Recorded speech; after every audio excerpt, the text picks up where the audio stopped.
ज़रूरत से ज़्यादा लाइफस्टाइल बनाने की ज़रूरत है। बीमारियों से बचने का आसान हल भी है। अब मर्द हो या ख़ातीन हो, फ़िट रहने का शौक़ ऑब्वियसली सबको होता है।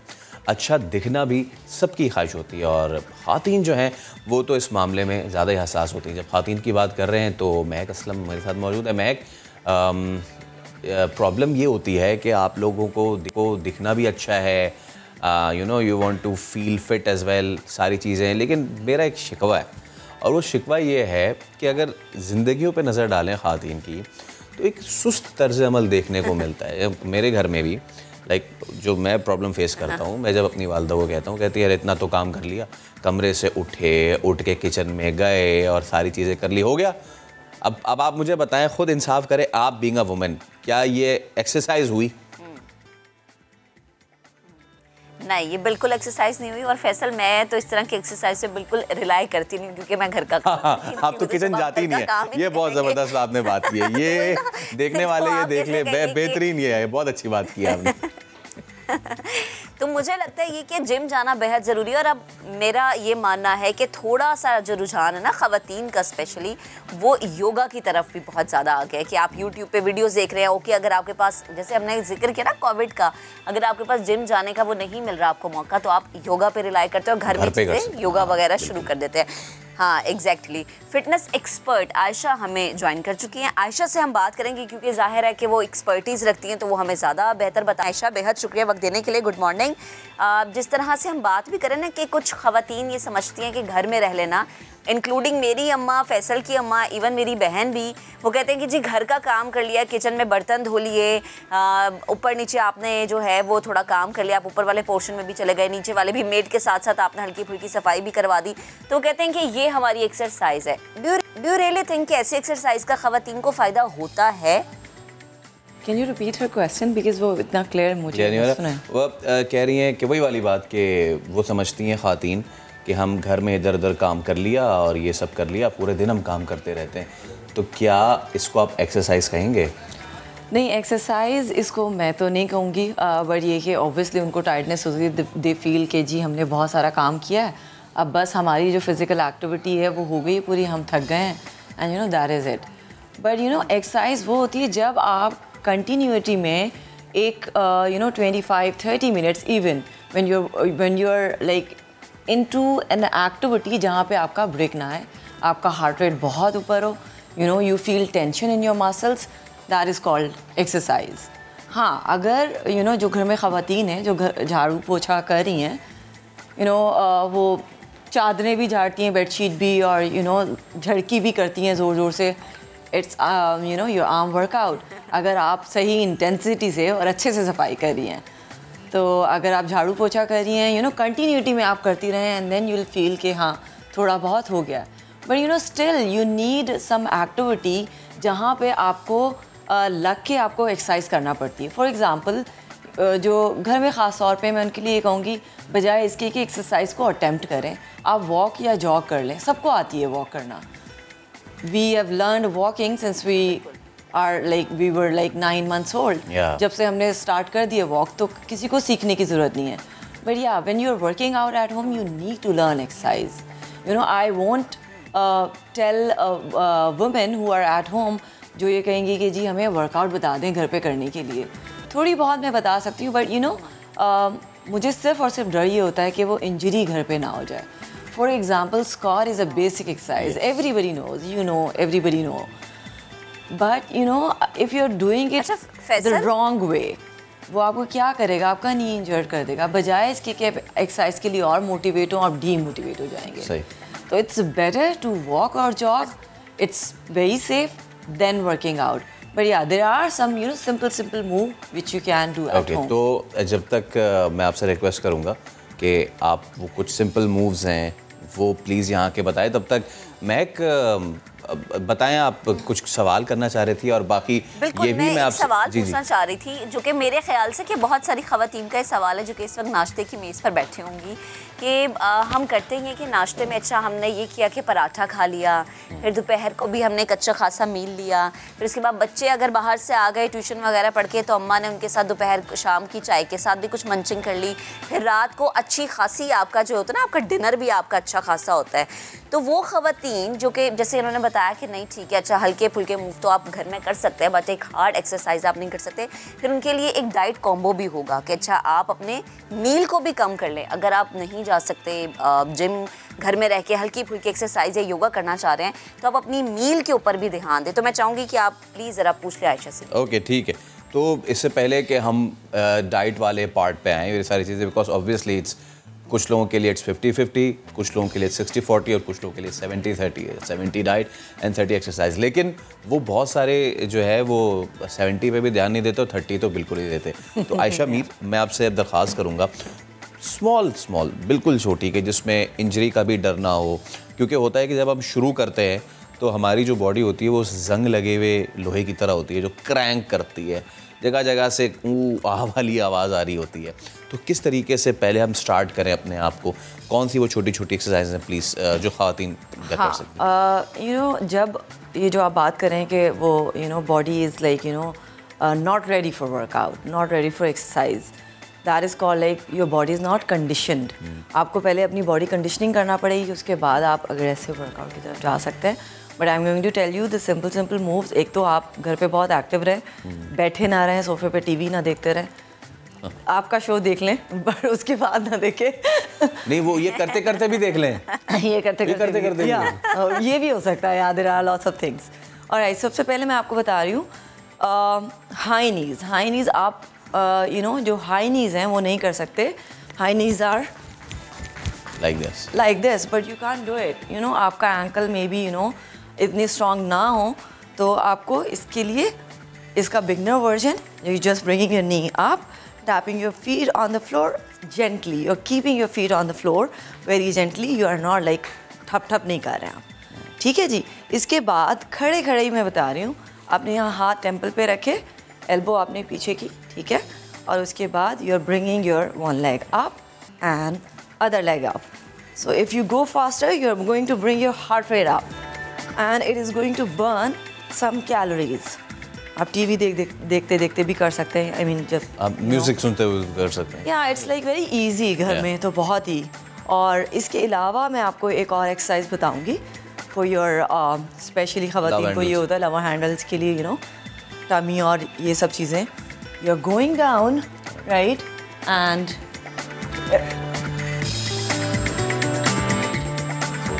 देख रहे होंगे, राइट, थोड़ी सी मुश्किल है फैसल, ये है आप, हाँ हो सकती है, हाँ हो सकती है। तो ये वाली एक्सरसाइज है, ये सारी मैं आपको कार्डियो की बता रही हूँ, बिगिनर वर्जन। और फिर इसके अलावा लाइक फॉर एग्जांपल, अच्छा, if I want to use something, let me ask, अब जैसे कि बहुत सारी एक्सरसाइज जैसे हाई नीज़ है, हाई नीज़ की साइंस ये होती है कि आपको नीज़ अपनी ऊपर करनी है। ऐसी बात है, बहुत सारे लोग हाई नीज़ के नाम पे जो है ना वो अपना एंकल हाई कर रहे होते हैं, खाली उनके सिर्फ एंकल ऊपर आ रहे होते हैं। सो ये आपने बड़ी ज़बरदस्त रिप्लेसमेंट बताई है कि अगर आपसे तेज़ वाले हाई नीज़ नहीं हो रहे, this is like advance kind of move, वो बिगिनर लेवल पे हो ही नहीं सकती जब तक आपकी बॉडी कंडीशन ना हो। ओके, अच्छा, one last thing and that is के जैसे स्क्वाट्स जो हैं वो बड़े फ़ायदेमंद होते हैं, बट अगर वो सही पोस्चर के वो नहीं हो रहे, उनको कैसे बिगिन करें? मैं वहाँ तो अभी बर्पीज वगैरह पे तो जा ही नहीं रहा, हाँ, but right, and I think you work out, you know a lot about it, I can tell, right. So squats एक बहुत अच्छी एक्सरसाइज है, it's like full body but mainly for your thighs and your glutes, but I'm going to show the side view. Yeah, that's the right thing.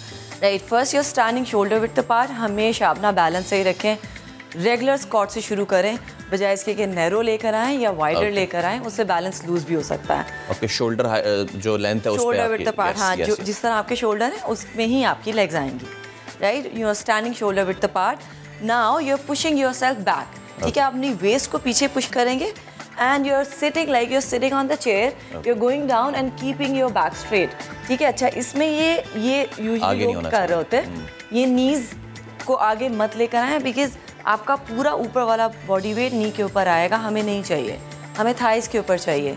Thighs के ऊपर लाने के लिए you are going to push yourself back, coming up and standing up. और ये जो लोग ये बिगिन कर रहे हैं उनको हफ्ता लगेगा इस पहुँचाने में। Thank you so much for your time, आपने बड़ा ज़बरदस्त किया। आगे आने वाले दिनों में भी आपने लाजमी आना है। एंड बहुत ज़रूरी चीज़ होती है कि जब आप एक्सरसाइज कर रहे हैं तो आपका पॉस्चर बड़ा डिफरेंट हो। उससे भी ज़्यादा ज़रूरी है कि आप एक्सरसाइज तो कर लें, उससे भी ज़्यादा ज़रूरी है कि आप ब्रेक तो ले लें। एक ब्रेक लेंगे, उसके बाद दोबारा हाजिर होंगे।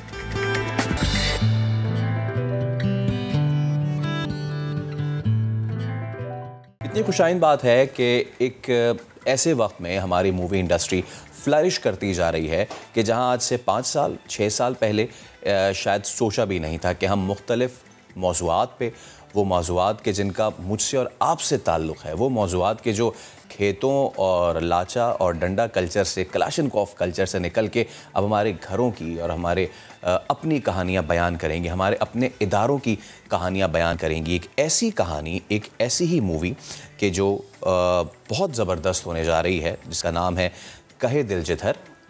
किस हिसाब से ये तमाम तर मामला चले हैं, कहाँ कहाँ ये शूट हुई है, और जब मनाजिर तो बहुत ही मैं खूबसूरत मुझे नज़र आ रहे हैं। क्यों ना पहले एक ट्रेलर देख लेते, इसके बाद इनकी कास्ट भी हमारे साथ मौजूद है, उनसे बात करेंगे। और अच्छी बात यह कि इसमें थोड़ा सा मीडिया का टच भी है, तो वो भी सवालात हम करते हैं। कहे दिल जिधर तो हम कास्ट है इधर। कामरान बारी भाई हमारे साथ मौजूद हैं, जिन्होंने फिल्म को प्रोड्यूस किया, डायरेक्ट किया, उसमें इन्होंने एक्ट भी किया है।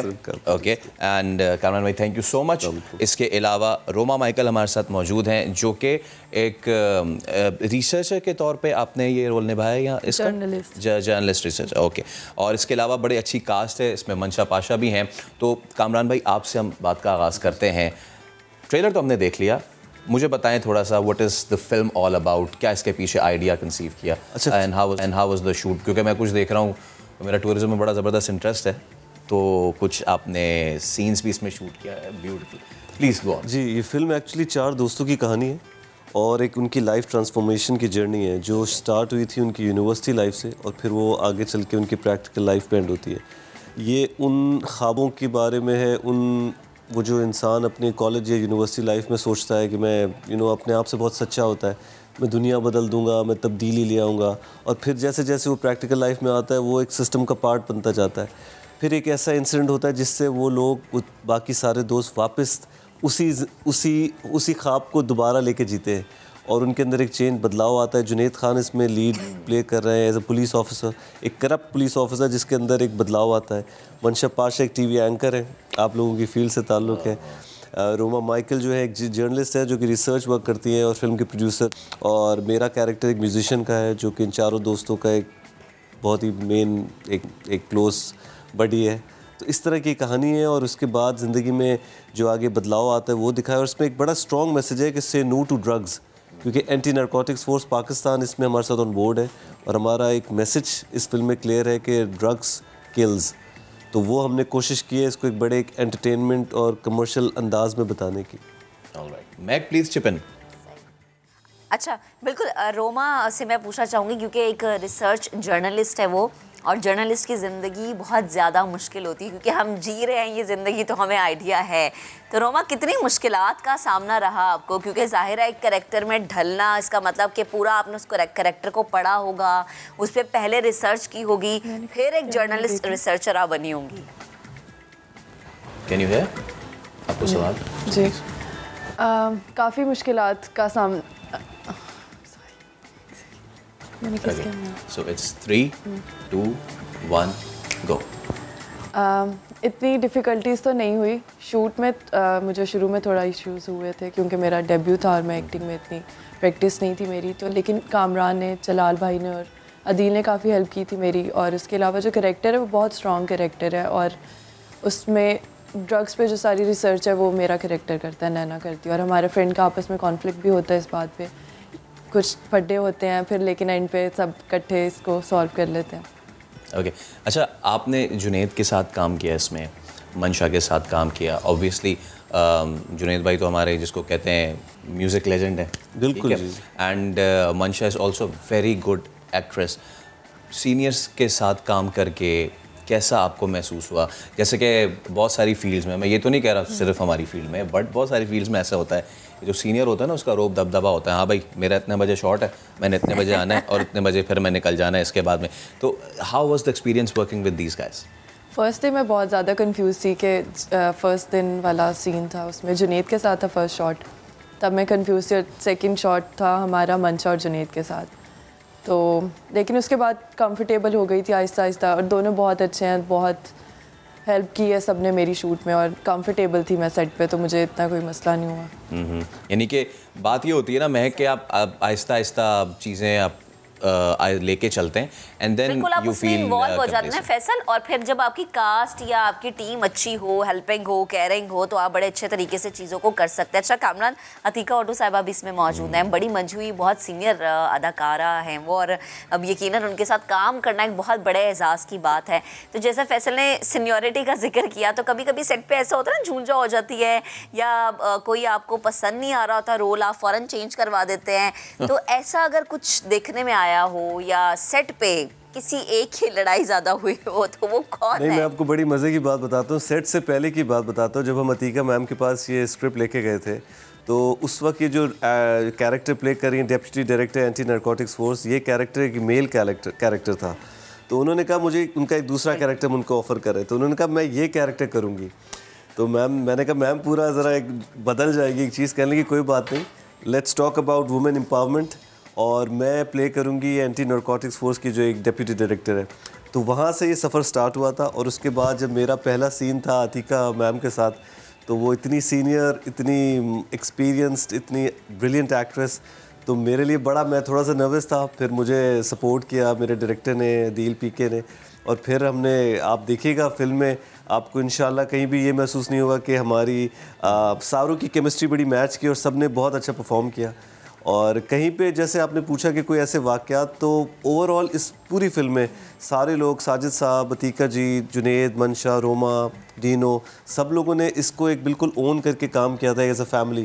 तो बहुत इन्जॉय किया है, बहुत मज़े के पॉजिटिव चीज़ें हुई हैं, नेगेटिविटी कुछ नहीं थी। अच्छा एक चीज़ ना ये भी होता है सर कि जो हम सबसे ज़्यादा इन्जॉय करते हैं, ये मतलब तो जैसे ख्वाब होता है ना कि चलें हम स्टूडियोज़ में आ गए हैं this and all that, but then ये होता है कि जब आउटडोर जब हम करते हैं ना तो बड़ा मज़ा आता है। जब मैं मूवीज़ देखता हूँ और मूवीज़ की जो ये आउटडोर शूट्स होती हैं, आपके लोकेशन शूट्स होती हैं, आपने कौन कौन सी लोकेशन इसमें इस्तेमाल की? मैं इसलिए पूछ रहा हूँ बिकॉज हम देखें पड़ोसी मुल्क ने अपनी जो मुल्क की जो ट्रैवल और टूरिज़म है उसको अपनी मूवीज़ से बड़ा प्रमोट किया है। हमारे यहाँ ऑब्वियसली चीज़ें इतनी सीधी नहीं थी हमारी इंडस्ट्री में, तो वो मूवीज़ बनना शुरू हुई और इतने वॉल्यूम के साथ अब बनना शुरू हुई हैं। पहले तो यही बड़ी ओवरवेलमिंग बात है।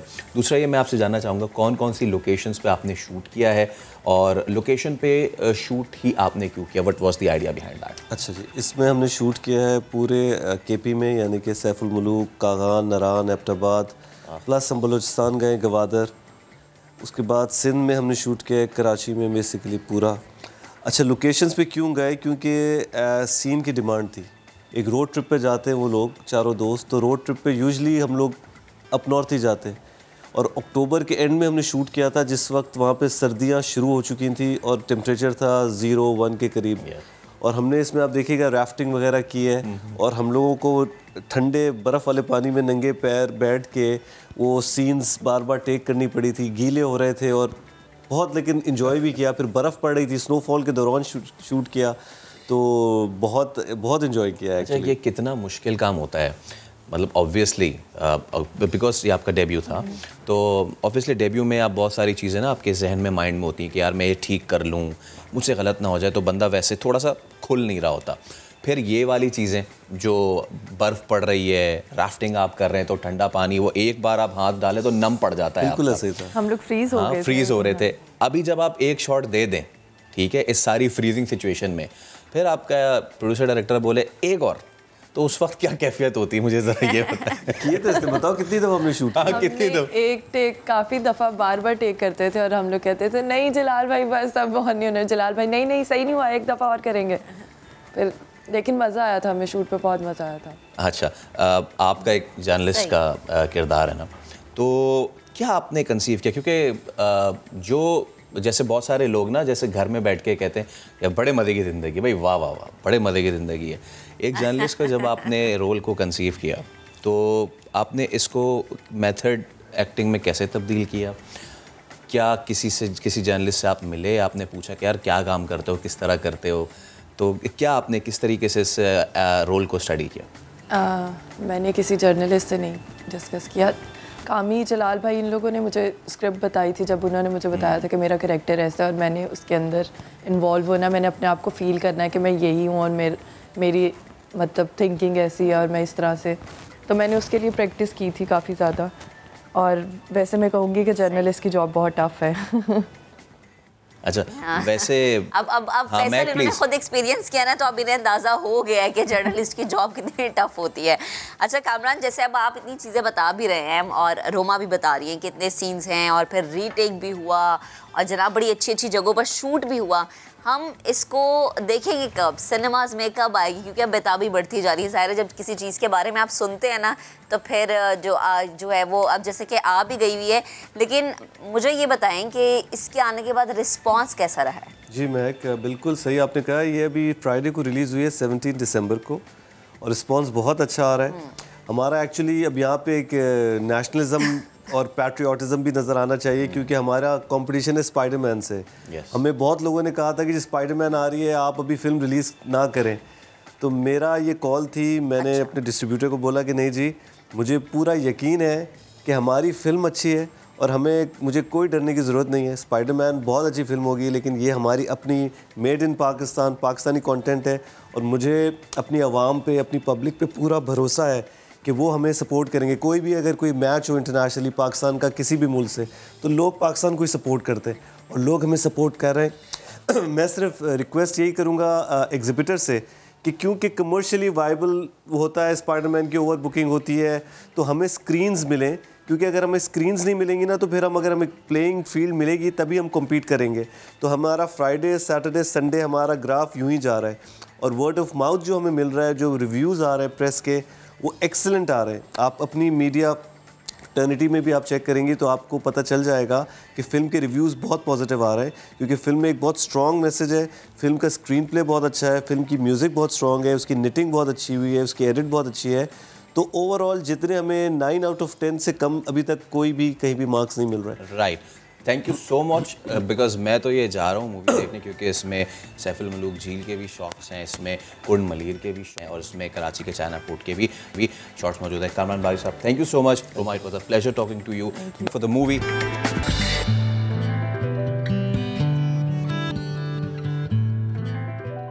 हम बात करेंगे माशरे के उस हिस्से की, उस तबके की जो हर वक्त, हर जगह, हर दिन हमारे दरमियान रहकर हमारी ज़िंदगी के लिए किरदार अदा करता है।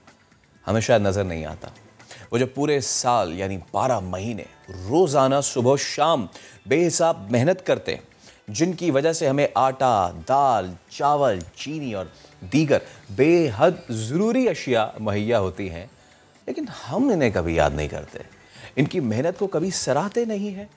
आप बिल्कुल ठीक समझे, हम बात कर रहे हैं किसान भाइयों बहनों की, जो कि दिन रात पूरा साल मेहनत करते हैं, ख़ाह कैसा ही मौसम हो, हर आफात का मुकाबला करते हैं, अपनी ज़मीन, अपनी मिट्टी को सींचते हैं, ना सिर्फ हमारे घरों की ग़िज़ाई ज़रूरियात को मुमकिन बनाते हैं, बल्कि पाकिस्तान की बरामदात में सबसे बड़ा किरदार अदा करते हैं। तो इसी सिलसिले में आज हमने सोचा कि क्यों ना हम माशरे के इस सेगमेंट को अपने शो के प्लेटफॉर्म से, अपने चैनल के प्लेटफॉर्म से सलाम पेश करें और गुफ्तगू करें इस बहुत ही अहम मौजू पे। हमारे साथ मौजूद हैं फातिमा फर्टिलाइज़र ग्रुप पाकिस्तान से national marketing manager Rabil Satuzai. Rabil, thank you so much for your time. It's a pleasure talking to you. मुझे बताएं, हम आपसे जानना चाहेंगे कि किसान या ज़रई सेक्टर कितना ज़्यादा इम्पॉर्टेंट है, कितनी अहमियत का हामिल है, आम लोग हों, मईशत या फिर मुल्क के लिए। अस्सलामुअलैकुम जी, और बहुत शुक्रिया मुझे इनवाइट करने का। आपका सवाल बड़ा इंटरेस्टिंग है। मैं आपको थोड़े नंबर्स बताऊंगी। हम एक एग्रीकल्चर कंट्री हैं और हमारे मुल्क में 8.2 मिलियन फार्मर्स, बहन और भाई, हमारे किसान भाई काम करते हैं। जो हमारा जीडीपी है टोटल पाकिस्तान का, उसमें एग्रीकल्चर 19% की कंट्रीब्यूशन करता है और ओवरऑल जो हमारी पाकिस्तान की वर्कफोर्स है 38% वर्कफोर्स की कंट्रीब्यूशन एग्रीकल्चर से आती है। और एक नंबर जो मेरे दिल के बड़े करीब है, इस पाकिस्तान की एग्रीकल्चर में डायरेक्टली और इनडायरेक्टली 22 मिलियन औरतें काम करती हैं। तो आप इन नंबर से अंदाज़ा लगा सकते हैं कि ये कितना बड़ा कंट्रीब्यूशन है हमारी मुल्क की तरफ। लेकिन इन किसान भाई और बहनों के बारे में ना कोई बात करता है, ना उनको कोई खराज तहसीन पेश करता है। तो आप इसका अंदाज़ा लगा सकते हैं। बिल्कुल।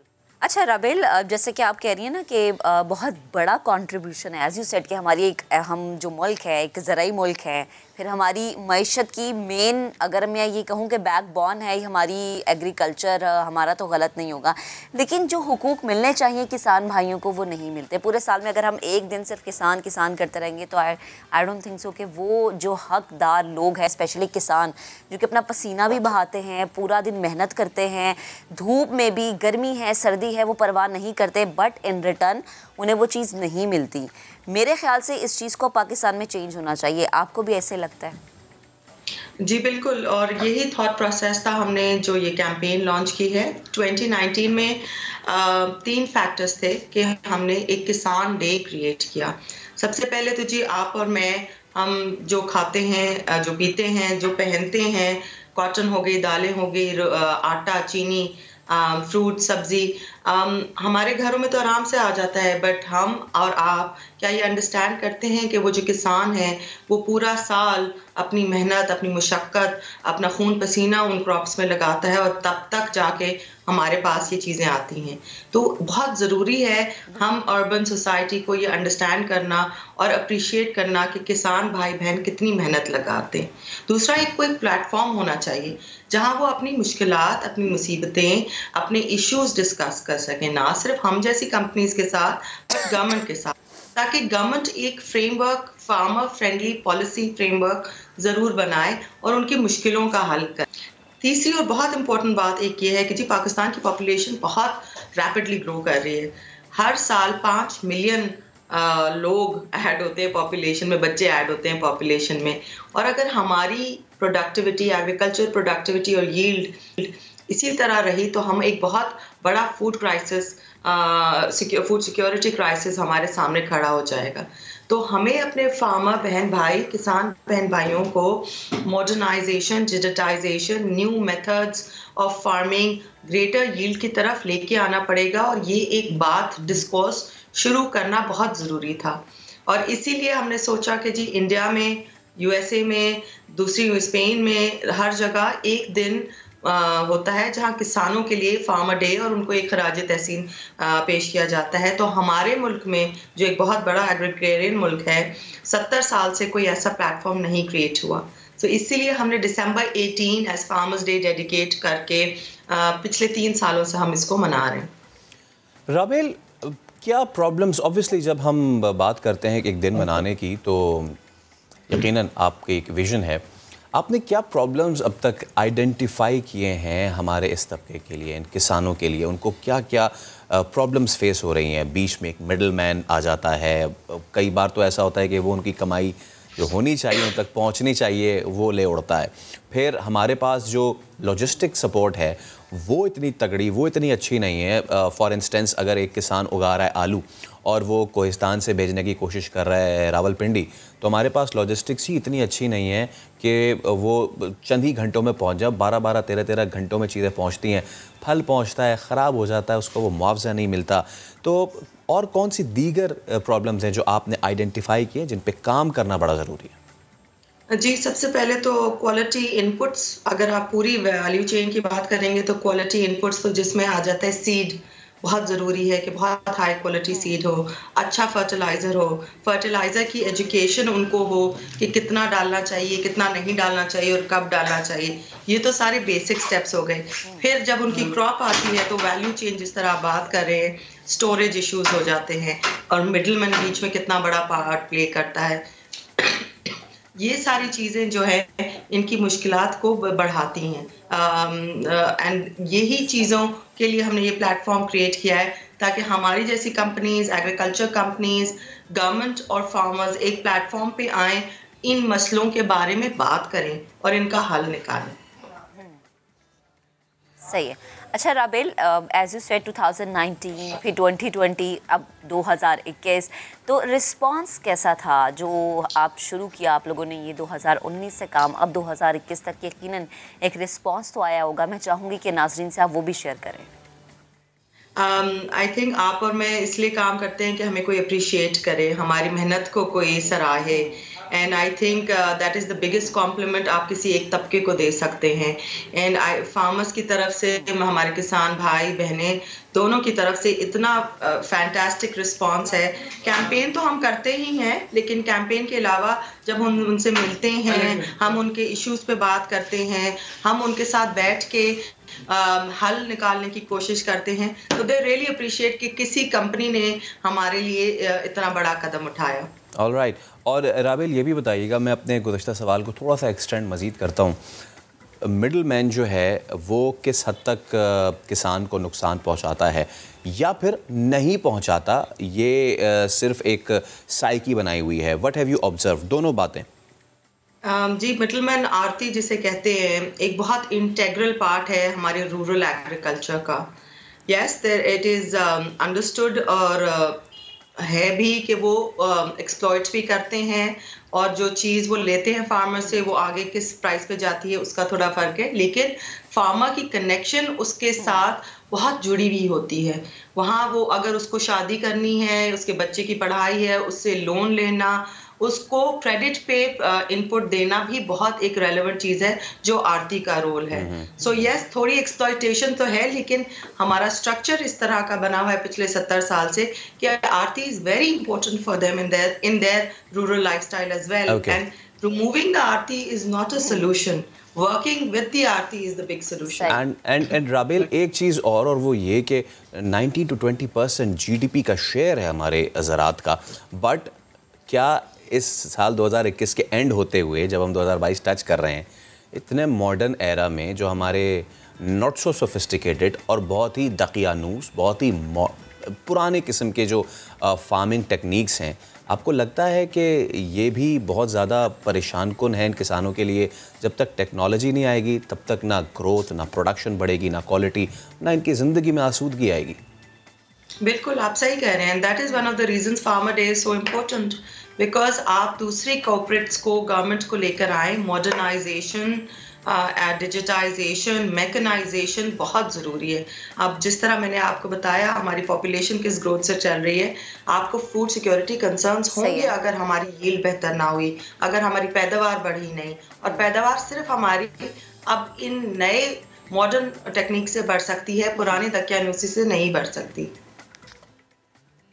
ठीक है राबेल, बेहद शुक्रिया वक्त देने के लिए, गुफ्तगू करने। यकीनन एक ऐसा टॉपिक है जिस पे हम जितनी बात करें कम है, पूरा साल भी बात करते रहें क्यों कम है, क्योंकि हमारे जो किसान भाई हैं पूरा साल हमें मेहनत करते नजर आते हैं। अब बात करेंगे उस हाथी की जो मीडिया की तवज्जो का मरकज़ रहा। कोई सोनू को नर कह रहा है, कोई उसे मादा कह रहा है, क्या है इस पे शायान सलीम ने एक दिलचस्प रिपोर्ट तैयार की, आपको दिखाते हैं।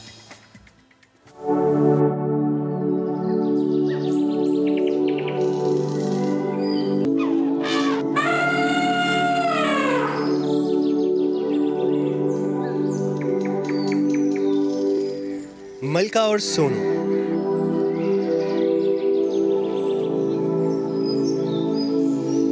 वसी सब्जाजार में अटखेलियां करते ये दोनों हाथी ही सफारी पार्क की रौनक है। मगर इनमें से एक हाथी सोनू इन दिनों ज़राए इब्लाग की तवज्जो का मरकज बना हुआ है। सफारी पार्क के दोनों हाथी काफी एक्टिव हैं, घूम रहे, फिर रहे, खा रहे, पी रहे। एक NGO की तरफ से ये दावा किया गया था कि जो एक सोनू है, हाथी है, नर है, वो बेसिकली नर नहीं, वो मादा है। इस बात में कितनी हकीकत है, जो NGO का दावा है वो कितना सच है, और जो सफारी पार्क की इंतज़ामिया है वो ये दावा कर रही है कि सोनू सोनू ही है, वो नर है।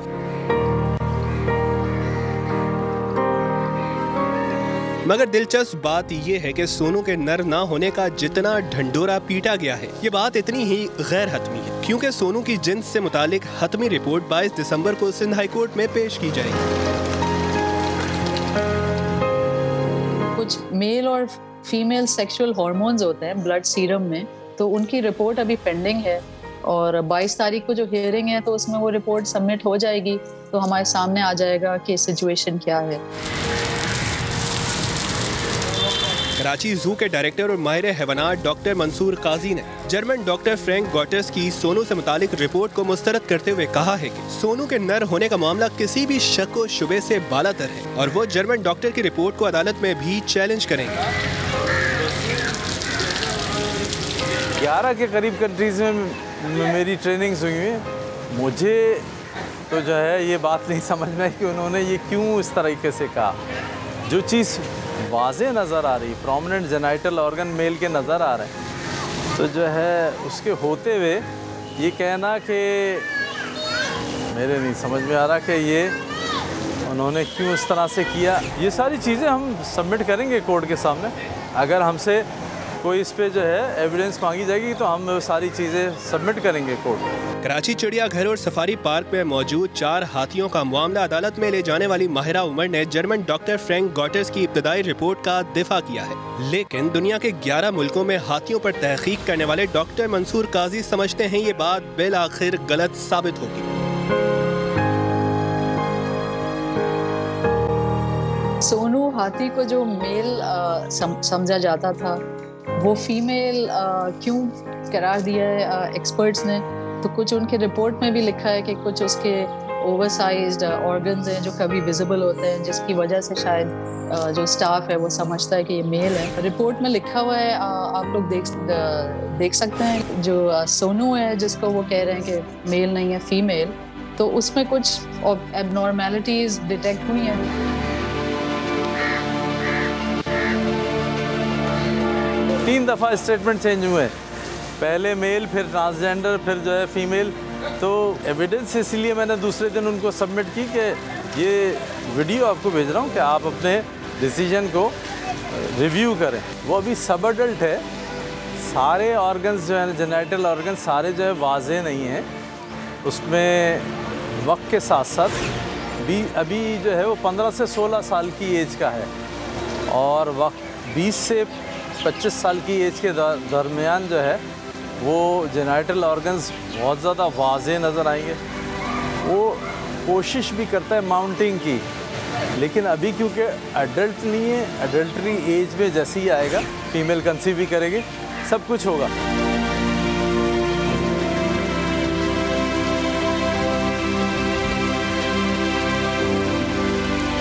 कराची के हाथियों का मामला सिंध हाई कोर्ट में ले जाने वाली एनिमल राइट्स एक्टिविस्ट माहिरा और कराची जू के डायरेक्टर के मौक़िफ़ में तजाद हाथियों के सेहत के मामले में भी है। ये चारों एलिफेंट्स कैप्टिविटी में, और कैप्टिविटी में दुनिया भर में हाथियों को कुछ इश्यूज का फेस करना पड़ता है। पाकिस्तान में 4 ही हाथी हैं कैप्टिविटी में, 4 कराची में, 2 कराची जू में, 2 कराची सफारी पार्क में। ये छोटे एनक्लोजर्स में, पिंजरों में बंद है हमारे शहर में। एक हाथी लंगड़ा रहा था और उनको कुछ हमें इश्यूज नज़र आ रहे थे फुट के और डेंटल। अपीयरेंस आप खुद देख सकते हैं, बहुत रोबस्ट हैं, हेल्दी हैं, एक्टिव हैं और पूरे दिन ये जो है घूमते रहते हैं, खेलते रहते हैं और इन्जॉय करते हैं खूब विजिटर्स इन सब बातों से।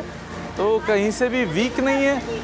जो इशू रेस किया गया था वो कहीं से भी इसमें नहीं नज़र आ रहा और ये चारों एनिमल्स बहुत हेल्दी हैं। और मैं तो यहाँ ये कहूँगा कि इस सारे एनिमल्स को, चारों एनिमल्स को की देखभाल करने वाले जो हैं वो अप्रिशिएबल हैं।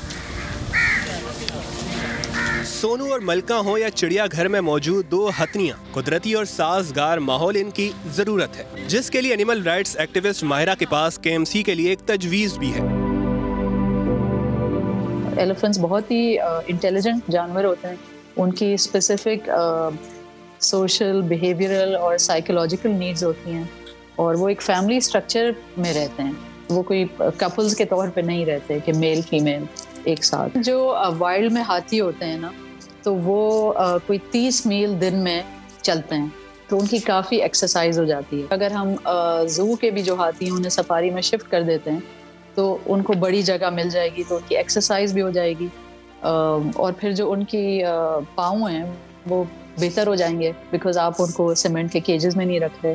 या चेन करके नहीं रख रहे। जब से कराची के हाथियों की सेहत का मामला जेरे बहस आया है, चिड़ियाघर और सफारी पार्क में इन हाथियों की वजह से आने वाले बच्चे और वालिदैन भी परेशान हैं और इन्हें खदशा है कि इस्लामाबाद के कावन की तरह कहीं कराची के हाथी भी बैरून मुल्क ना मुंतकिल कर दिए जाएं, जिन्हें बच्चे बहुत शौक से देखने आते हैं। कराची जू के डायरेक्टर मंसूर काजी कहते हैं कि इन्हें इस सारी मुहिम का मकसद समझ में नहीं आता, मगर माहिरा का कहना है कि उनकी कोशिशों का मकसद हाथियों की बेहतरी के सिवा कुछ भी नहीं। ऐसा क्यों किया गया, इसके पीछे क्या इनिशिएटिव है, मैं इसके बारे में नहीं कह सकता। लगता तो यही है इन सब रिपोर्टिंग से कि जो है यहाँ जाहिर ये करने की कोशिश की गई कि लोगों को लाइल्म है और हम जो है वो ज़्यादा बेहतर जानते हैं। कोई हमारा एजेंडा नहीं है। कोर्ट में हमारा यही प्रेयर था इन एलिफेंट्स को इंडिपेंडेंट मेडिकल असेसमेंट मिल जाए। उसमें कोई ये नहीं था कि हम इसको लेके जा रहे हैं।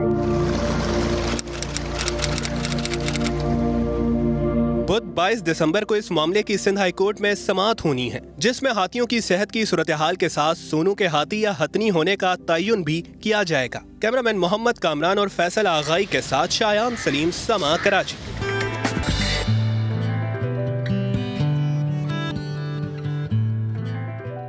सुबह सुबह आपकी एक अच्छी कॉफ़ी से हो जाए, इससे बेहतर कुछ हो नहीं सकता। लेकिन ये कॉफ़ी, चाय, कुछ लोगों का अंडा, पराठा, ये गैस के बगैर तो मुमकिन नहीं है। और गैस की हो रही है लोड शेडिंग, और सिर्फ कराची नहीं मुल्क भर में हो रही है। गैस की किल्लत बरकरार है। भाई घरेलू सार्फिन को शदीद मुश्किलात का ऐसे में सामना है। सुबह का वक्त हो, दोपहर का हो, रात का हो, ख़ास तौर पे जो हमारी ख़वातीन हैं उनको यही फ़िक्र रहती है कि खाना कैसे पकाएं, गैस नहीं आ रही है। सबसे ज़्यादा गरीब मुतासिर है जो कि सिलेंडर नहीं ख़रीद सकते। खाना कैसे बनाएं और क्या खाएं। भाई महक कराची में तो ये मसले मसाइल हैं, आप ज़रा बताएं वहाँ लाहौर, इस्लामाबाद, वहाँ क्या क्या सिचुएशन है। फैसल, लाहौर में भी ऐसी सूरत हाल है, एक टाइमिंग सेट की हुई होती है कि जी दोपहर 12 बजे तक गैस आएगी, उसके बाद दोपहर 12 से रात 9 बजे तक गैस नहीं आएगी, रात 10 बजे जाएगी और अगले दिन सुबह 5 बजे, 6 बजे या 7 बजे गैस आएगी। और आवाम यकीनन मुश्किलात का शिकार है, क्योंकि जैसे आपने जिक्र किया ना कि ये वो पीक आवर्स होते हैं जिसमें ख़वातीन ने किचन में जाना होता है, खाना पकाना होता है। और ऊपर से जुल्म ये है कि लकड़ी भी महंगी है, गैस के सिलेंडर भी महंगे हैं, कोयला भी महंगा हो गया है। तो अब आवाम का सवाल ये है कि पकाएं क्या, खाएं क्या। और अगर बच्चे कोई फरमाइश कर दे, चूँकि सर्दियों में तो वैसे ही बड़ी फरमाइशें होती है मछली की, हलवों की, तो बच्चों को आगे से क्या जवाब दे। तो लाहौर और इस्लामाबाद की सूरत हाल क्या है, हमारे नुमाइंदगान हमें ज्वाइन कर चुके हैं। इस्लामाबाद से सदाकत अली, लाहौर से अली रज़ा। तो सबसे पहले वफाकी दारुल हुकूमत का रुख करते हैं, जानते हैं कि वहाँ पर क्या सूरत हाल है। बताएगा सदाकत, क्या सूरत हाल है इस्लामाबाद में? ऐसा ही है कि घंटे घंटे फिक्स किए गए हैं कि जितने घंटे से इतने घंटे के लिए गैस आएगी, फिर बाकी पूरा अरसा गैस गायब रहेगी? वहाँ पर भी घरेलू सार्फिन मुश्किलात का शिकार हैं। यह सूरत हाल थोड़ी सी मुख्तलिफ है।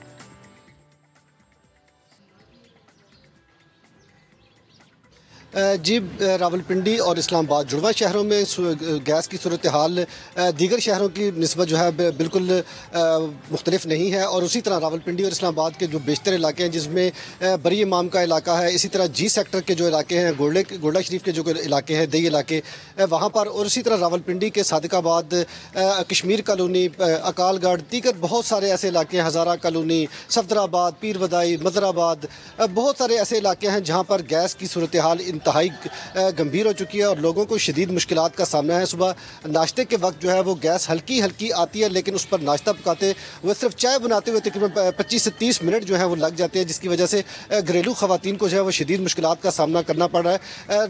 रावलपिंडी और इस्लामाबाद में जो CNG स्टेशन है वो भी हुकूमत पंजाब की जानिब से बंद कर दिए गए हैं, लेकिन CNG स्टेशन बंद होने के बावजूद भी घरेलू सार्फिन को गैस की फराहमी उस तरह नहीं मिल रही जिस तरह को उनको मिलनी चाहिए। दिन भर जो है वो गैस के इंतज़ार में बैठे रहते हैं कि जैसे ही गैस आएगी वो अपने बच्चों के लिए खाना पकाएंगे, खाना पका के रख देंगे। जब वो खाना बच्चों का खाने का टाइम स्कूल कॉलेज से वापस आते हैं तो वो खाना जो है वो ठंडा हो चुका हुआ होता है, फिर उनको खाना गर्म करने के लिए भी काफ़ी मुश्किलात का सामना करना पड़ता है। लकड़ियों की ये सूरत हाल है कि 450 मन जो है 450 रुपये मन जो इस वक्त लकड़ियाँ फ़रोख्त की जा रही हैं। कोयला जो है वो तकरीबन 170 रुपये से ज़ायद जो है वो फ़रोख्त किया जा रहा है। दिन ब दिन जो अगर गैस की ये बंदिश की सूरत हाल यही रही, लकड़ियों की और कोयले की कीमत में मज़ीद जो है वो इजाफा होगा। मुतवसत और गरीब तबका जो है वो क्योंकि LPG सिलेंडर नहीं ख़रीद सकता, उसकी कीमतों में, LPG की कीमतों में भी और सिलेंडर की कीमतों में भी होशरुबा इजाफा हो चुका है, जिसकी वजह से लोग काफ़ी हद तक परेशान हैं कि वो अपने बच्चों के लिए अपने घरेलू मामलात को कैसे चलाएं। जी बिल्कुल सदाकत, यानी खाना पकाने से लेके गाड़ी भगाने तक गैस के मामला जो हैं वो बड़ी तकलीफ दे रहा है। आपको बहुत शुक्रिया सदाकत, क्योंकि हुकूमत की तरफ से ये मौक़िफ़ भी सामने आया था कि हम CNG स्टेशंस इसीलिए तो बंद कर रहे हैं ताकि घरेलू सार्फिन को तकलीफ़ ना हो, लेकिन अब उन्हें भी तकलीफ़ होना शुरू हो गई है। खैर आगे बढ़ते हैं और आते ही हम आपको ये अब बताते हैं कि टार्ज़न की वापसी हुई पुरानी, अब है डायनासोर्स की वापसी की कहानी, और ये कहानी वहाब कामरान की ज़ुबानी।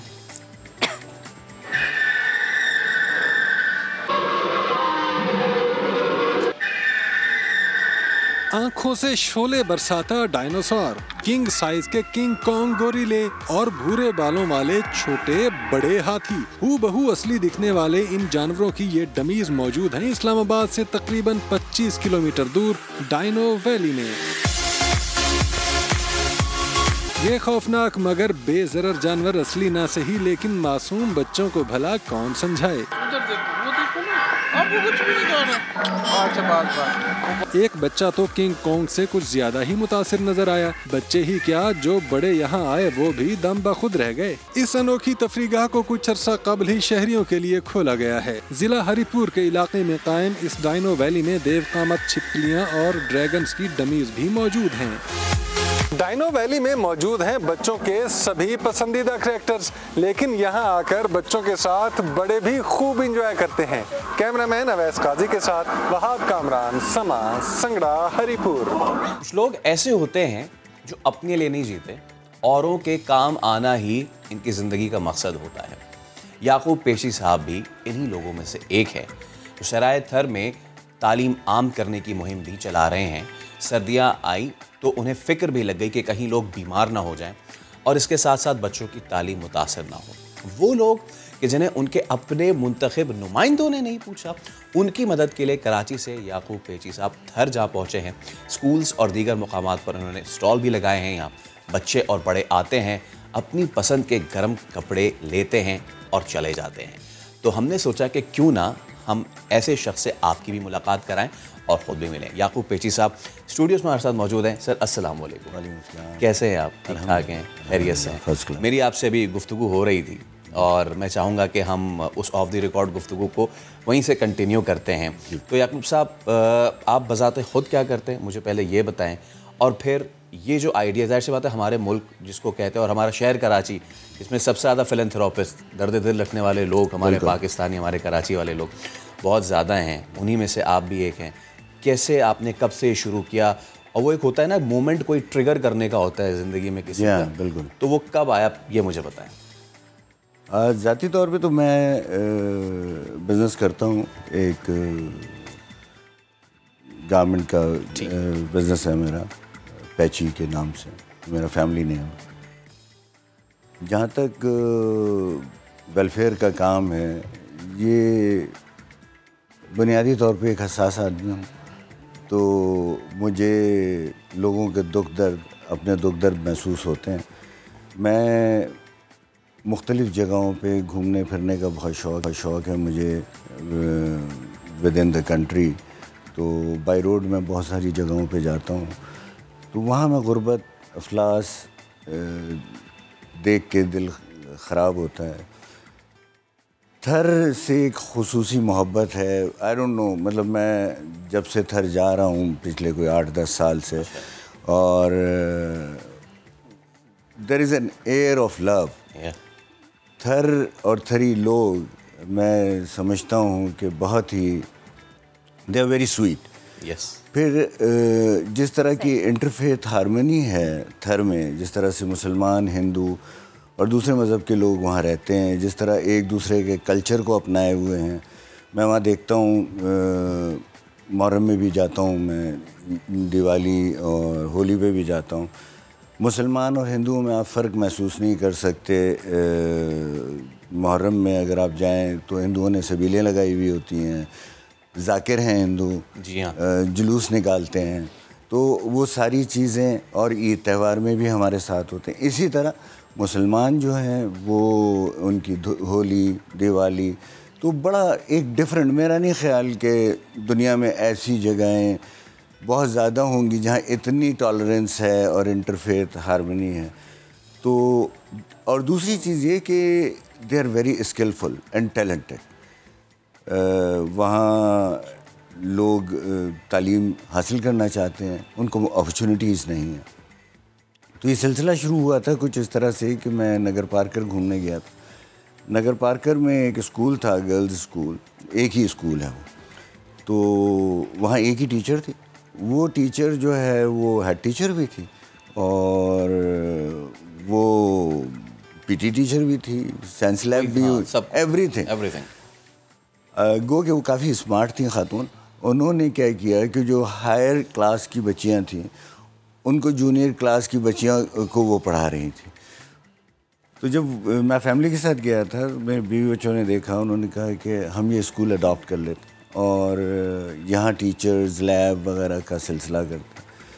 तो कुछ हुकूमती और गवर्नमेंट के मसाइल हैं, वो ईटीओ से आप पहले एनओसी लें और ये सारी चीज़ें। खैर वो हमने सारा कुछ किया, टीचर्स हायर किए। जब मैंने वो स्कूल लिया था उस वक्त कोई 70 बच्चियाँ पढ़ती थीं और जब वो स्कूल वापस हमने गवर्नमेंट को 2 साल बाद दिया है तो 170 या 190 बच्चे थे उसमें, बच्चियाँ थी। तो फिर दूसरे छोटे मोटे गांव में मेरा इंटरेक्शन हुआ। वहाँ मसला ये था कि बारिश ना होने की वजह से कहत साली थी, तो वो माइग्रेट करते हैं, बैराज एरियाज़ में माइग्रेट करते हैं। जब वो माइग्रेट करते हैं वो अपने जानवर, अपने बीवी बच्चे सब कुछ ले के माइग्रेट करते हैं। तो बच्चों की तालीम उसमें बहुत सीरियसली इफ़ेक्ट होती है। हमने बहुत सोचा कि क्या किया जाए, तो हल ये निकला कि हम इन्हें राशन दे देते हैं। जब इनको घर पे खाना मिलेगा तो ये कहीं जाएंगे नहीं और बच्चे तालीम हासिल करते रहेंगे। तो फिर कुछ दोस्त और रिश्तेदारों की मदद हासिल की और 5-6 गांव हमने इस तरह से अडॉप्ट किए। कोई 400 या 500 घर थे जिनको हमने, 15 गांव थे, तो 500 के करीब घर थे जिनको हम राशन देते रहे और कोई 6 महीने वो सिलसिला चला। फिर बारिशें हो गई, अल्लाह ने फजल किया। बेसिक काम जो मैं करता हूँ थर में वो एम्पावरमेंट का, कि वो मछली रोज़ ले जाके खिलाना बेहतर नहीं है कि आज उसको मछली पकड़ना सिखा दें। उसी सिलसिले में मिट्टी में मैंने एक वोकेशनल सेंटर बनाया है, उसमें सिलाई मशीनें लगाई हैं और वहाँ लोग आके सीखते हैं और अपना रोज़गार उससे हासिल करते हैं। तो ये छोटा मोटा सा कोशिश है, एक काविश है कि किसी तरह से हमारी लेसर प्रिविलेज्ड क्लास जो है उसको हम किस तरह से ऊपर ले आएं। अच्छा, मेरी को-एंकर महक जो है वो भी है। महक प्लीज माशाल्लाह से आप, हाँ मैं यही पूछना चाहती थी यकूब साहब से, माशाल्लाह आप जितना अप्रिशिएट किया जाए उतना कम है। इतनी चीज़ें, इतने अच्छे स्टेप्स और सबसे बड़ी बात किसी को एम्पावर करना, ये सबसे ज़्यादा ज़रूरी है कि वो बाद में दोबारा किसी के आगे हाथ फैलाता हुआ हमें नजर ना आए। सर ये प्लीज़ बताएगा, मुझे तो लगता है कि शायद बहुत सारे काम मुकम्मल हो गए हैं लेकिन यकीनन आपने मज़ीद भी आगे कोई ना कोई तो प्लानिंग रखी होगी, तो मज़ीद फर्दर क्या है जो कि थर के बासियों के लिए या उन लोगों के लिए जिनके लिए गवर्नमेंट कोई काम नहीं कर रही है और फिर आप जैसे लोग आते हैं और कार खैर में हिस्सा डालते हैं। अच्छा, महक आपसे ये पूछ रहे हैं कि आगे मज़ीद इसको क्या आपने फर्दर करना है, बिकॉज ये तो बेसिक नेसेसिटीज़ हैं, ये कपड़ा हो गया, खाना हो गया, राशन, और ये आगे इनको आप कहाँ देखना चाहते हैं? देखिए, मेरे ख्याल में एजुकेशन एक वाहिद चीज़ है जो किसी भी कौम को, एक लोगों को आगे लेके जा सकती है। तो मेरी कोशिश यही है, हम वहाँ कुछ दोस्त हैं जो मुख्तलिफ़ किस्म की एक्टिविटीज़ करते हैं, NGOs चलाते हैं। हमने लास्ट थर फेस्टिवल किया था, साइंस फेस्टिवल, और उसमें बहुत बड़ा टर्न आउट था। इस साल फिर हमारा इरादा है कराची में करने का ऑल सिंध साइंस फेस्टिवल। तो तालीम पे जितनी ज़्यादा तवज्जो और स्किल्स पे तवज्जो हम दे सकते हैं, वही एक बेसिक आइडिया है। अभी एक गांव मैंने अडॉप्ट किया हुआ है, मुलेजी ढाणी, और उसमें अब हम कोशिश कर रहे हैं कम्युनिटी सेंटर और कम्युनिटी ट्रेनिंग और एजुकेशन का सिलसिला शुरू करें। वहाँ एक हमने छोटा सा स्कूल भी बनाया हुआ है और वहाँ से बच्चे नंगे पाँव झुलसती रेत में 7 किलोमीटर 8 किलोमीटर से पैदल आते हैं। मैं तो ये उनकी तालीम साहब यही चीज़ ना, ये मैं अपने प्रोड्यूसर को भी बताऊं कि इसी तरह की एक चीज़ मैंने 2018 जो इलेक्शंस थे उसमें भी यही चीज़ हमने कवर की थी। और अब जाहिर सी बात है क्योंकि एक तो सड़क है सीधी जो जा रही है, जी हाँ, वो ज़िंदगी सड़क पे नहीं है। हाँ। वो ज़िंदगी जो है ना वो वहाँ से उतर के वो केकड़ा जीप में बैठ के जी, और वो दूर मतलब इतना दूर जाके उस मट्टी पे सफ़र करके, अभी वो एक छोटा सा ताल्लुका था, गांव भी नहीं था, तो उधर जो है बेसिक हेल्थ सेंटर था वो 11 बजे बंद हो जाता था, खुलता नहीं था। 11 बजे बंद हो जाता था। उसको खोल के जाएं तो वो अंदर मकड़ी के जाले लगे थे बेड पे। स्कूल का ये आलम था कि उधर यूनाइटेड नेशंस की तरफ से फ्री किताबें थीं, पढ़ने वाला कोई नहीं था, पढ़ाने वाला कोई नहीं था। जो वहाँ चोरू में लोग रहते हैं वो ये कहते हैं कि जी हमने मिट्टी से एक प्राइवेट टीचर हायर किया हुआ है, 500 फी घर उसको देते हैं, तो वो आके हमें वो चोरू स्कूल में पढ़ाता है। बिल्कुल ऐसी सिचुएशन में, ऐसे मामलात में आप ये देखें, जैसे कि आप कह रहे हैं ना कि लोग बड़े स्वीट हैं, जैसे कि हमारा एक पर्सपेक्टिव है कि जी तालीम नहीं सिंध में, लोग पढ़ना नहीं चाहते। नहीं नहीं नहीं नहीं, ये गलत बात है। बिल्कुल लोग पढ़ना चाहते हैं और इस हद तक के वो खाना कॉम्प्रोमाइज़ कर देंगे अपना, बच्चों की तालीम कॉम्प्रोमाइज़ नहीं करेंगे, वो चाहते हैं। और अब जो लेटेस्ट हमने डेवलपमेंट की है वो ये है कि हम ख़वातीन की तालीम, बच्चियों की तालीम पे ज़्यादा ज़ोर दे रहे हैं। देखें वैसे ही ख़वातीन की का रेशो ज़्यादा है आबादी में, तो अगर आप फाल ना बनाएं उस रेशो को, तो आप 50% और ओवर 50% ऑफ योर पॉपुलेशन तो आप ज़ाया कर रहे हैं। तो और वो बच्चियां भी बहुत ही टैलेंटेड हैं। हमने अभी सोशल मीडिया अवेयरनेस का एक सेमिनार कॉन्फ्रेंस की थी वहाँ, और लड़कियों ने बहुत अच्छा पार्टिसिपेट किया वहाँ। तो ऐसे अभी हमने एक स्कूल बनाया है वहाँ जयमाला के नाम से। वो एक लड़की ही है, शी इज़ आउटस्टैंडिंग गर्ल और बहुत इंटेलिजेंट, और उसको बहुत शौक़ है पढ़ने का।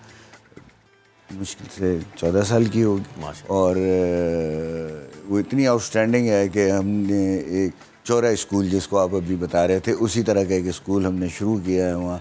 आहिस्ता आहिस्ता उसको बड़ा करेंगे। तो ठीक, काफ़ी बड़ा है थर वहाँ, बिल्कुल मसाइल भी बहुत बड़े हैं। कहा जाता है कि थर खूबसूरत है, लेकिन थर की जो कहते हैं ना तकलीफ़ दिखा के लोग इमदाद लेना चाहते हैं। लेकिन ये थर की खूबसूरत बातें अगर आपने सुननी है और समझनी है तो वो याकूब साहब हमारे साथ मौजूद है। साहब बहुत शुक्रिया, बहुत करते हैं कि आपकी ये काविशें अल्लाह ताला इसमें मज़ीद क़ुव्वत डाले। इस तरह के लोग भी हमारे मुल्क में कि जो सियासतदान कुछ करें ना करें वो तो करते रहेंगे। अभी साबिक़ वज़ीर आज़म शाहिद खाकान अब्बासी इस्लामाबाद में गुफ्तगू कर रहे हैं, आपको ले चलते हैं। मुल्क को एक शिफाफ इलेक्शन देने में है और कोई हल नहीं है। आज महंगाई का इलाज भी यही है, मुल्क के मसाइल का इलाज भी यही है। जी ठीक है जी, थैंक यू।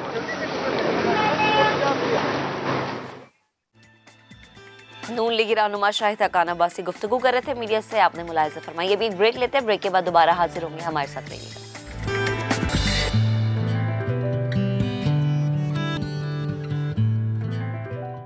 सर्दियाँ आती हैं तो बहुत सारी चीज़ें अपने साथ लेकर आती है।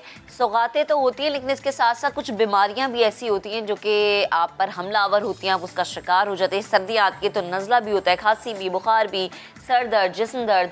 पहले बच्चे और बूढ़े इसका शिकार हो रहे थे, लेकिन अब हमने देखा कि हमारी जो यंग जनरेशन है वो भी इसका शिकार होती है, हमें नज़र आ रही है। कराची का मौसम अचानक कुछ ऐसा बदला है कि नौजवान भी नज़ला, ज़ुकाम, खांसी और बुखार में मुब्तला हैं। फिर कोरोना की वजह से लोग थोड़े से खौफ में मुब्तला है, क्योंकि ऑब्वियस है कि कोविड-19 की जो सिम्टम्स हैं वो भी यही होते हैं कि आपको या तो फ्लू होता है, या खांसी होती है, या आपको बुखार होता है। इसलिए हमने सोचा कि आज आवाम के इस खौफ को हम दूर कर दें कि विंटर डिजीज़ और कोविड-19 के सिम्टम्स में जो डिफरेंस है वो हम अच्छी तरह से समझ लें, ताकि हम बाद में परेशानी का हमें सामना ना हो। बरतानवी तिबी माहिरीन ने कुछ ऐसे मौसर तरीके बताए जिन पर अमल करने से घर बैठे कोई भी मेडिसिन यूज़ के बगैर आप बेहतर बेहतर हो सकते हैं। लाइक अपने गले को आप बिल्कुल खुश्क ना होने दें, इसे तर रखें, विटामिन सी वाली चीज़ों का ज़्यादा इस्तेमाल करें क्योंकि विंटर में हमें विटामिन सी की ज़्यादा ज़रूरत होती है। और इसके साथ ही साथ जो मौसमी फल हैं उसका ज़रूर इस्तेमाल करें क्योंकि होता ये कि विंटर में एक तो हम पानी बहुत कम पीते हैं, दूसरा जो विंटर सीजनल फ्रूट्स होते हैं उनसे हम दूर हो जाते हैं, सर्दी लगती है और हम ये चाहते हैं कि सिर्फ जो गर्म ग़िज़ाएँ हैं वो हमारे अंदर जाएँ। इसके साथ साथ ये कहना गलत नहीं होगा कि विंटर में जो जैसे कि विंटर की जो सब्जियां हैं उनका इस्तेमाल भी बहुत ज़रूरी है।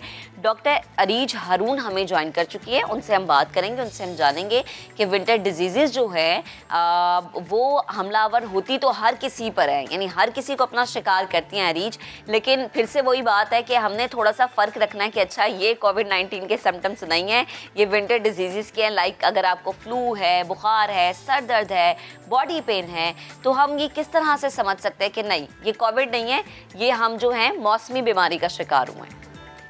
अस्सलाम वालेकुम।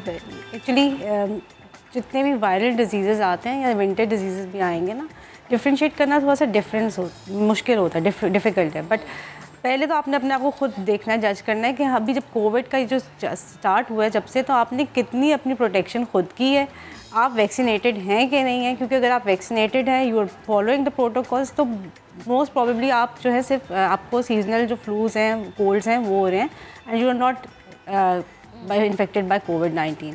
लेकिन अगर आपने अपनी प्रोटेक्शन नहीं की हुई तो फिर थोड़ा सा हाई रिस्क हो जाता है। सेकेंडली ये होता है कि जब कॉन्टैक्ट हिस्ट्री अगर आप गैदरिंग्स में जा रहे हैं एंड आपको लगता है कि आपको फीवर के साथ फ्लू लाइक, क्योंकि जब भी बिल्कुल न्यू वेरिएंट आया है उसमें फ्लू लाइक सिम्टम्स हैं, जिसमें रनी नोज़ है। फर्स्ट देयर वाज लाइक कॉफ होती है, ड्राई कॉफ, लेकिन अब रनी नोज़ का भी सिम्टम आ गया हुआ है, तो वो आप डिफ्रेंशिएट करना मुश्किल हो जाता है। सेकेंडली बच्चों में भी आ रहा है, तो इसलिए आपको अगर लगता है डाउट, तो सिंपल वायरल डिजीज़ जितनी भी है ना उनका एक ही आपने प्रोटोकॉल है कि आपने अपनी प्रोटेक्शन करनी है, सिम्टोमेटिक ट्रीटमेंट लेनी है, लोगों को फासले पे रखना है कि आप कांटेक्ट कम कर दें, स्प्रेड, चाहे वो कोई भी डिजीज़ होगा, वायरस होगा, आपने वैसे ही इन्फेक्शन को कंट्रोल करने के लिए कांटेक्ट कम करना होता है। क्योंकि अगर फ्लू भी हुआ हुआ है तो वो भी स्प्रेड होता है, अगर किसी को बैक्टीरियल इन्फेक्शन है वो भी स्प्रेड होती है, तो आपने वैसे ही कांटेक्ट थोड़ा सा कम रखना है। सेकेंडली आपने जैसे बात की बहुत अच्छी कि हम लोग सीजनल फ्रूट्स नहीं लेते ना, फ्रूट्स आर वेरी इंपॉर्टेंट। आजकल सब्जियाँ इतनी अच्छी आई हुई, इतनी कलरफुल सब्जियाँ, इतने अच्छे फ्रूट्स आए हुए हैं, हम लोग डरते हैं। इसकी प्रॉब्लम क्या होती है, हम ठंडा करके खा लेते हैं। जब ठंडा खाते हैं तो फिर क्या होता है, खट्टा लगता है, ठंडा लगता है, गला ख़राब हो जाता है, ड्राई एयर की वजह से वैसी प्रॉब्लम्स हो रहे होते हैं।